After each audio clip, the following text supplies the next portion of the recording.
You ran 8 tests. 5 look significant at p less than 0.05. But how many are actually real discoveries? This is where Benjamini-Hochberg comes in. It controls the false discovery rate, the proportion of your discoveries that are actually wrong. FDR versus FWER. Imagine 20 tests.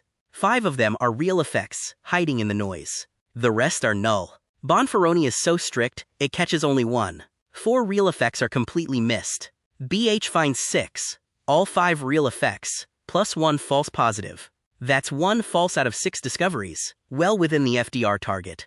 You found almost everything, and the false positive rate among your discoveries is still low.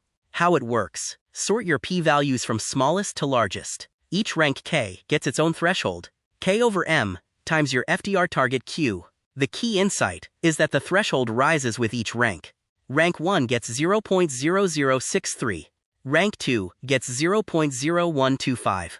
Rank 3 gets 0.0188. Each one a little easier than the last.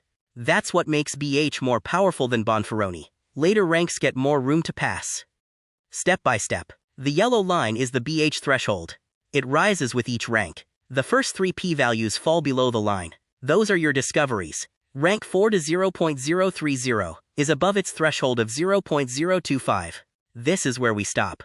Everything after is automatically kept. 3 discoveries out of 8 tests. Bonferroni would have found only 1.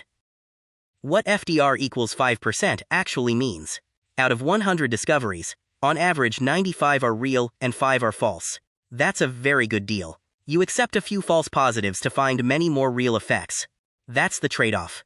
Think of it this way. Bonferroni says I refuse to make any mistake, but that means it misses most real effects. BH says I'll accept 5% false among my discoveries, and it catches nearly everything real.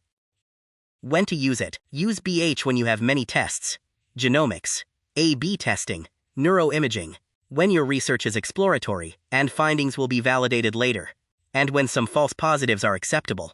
But if any false positive is unacceptable, stick with Holm-Bonferroni. Try it free at MetricGate.com.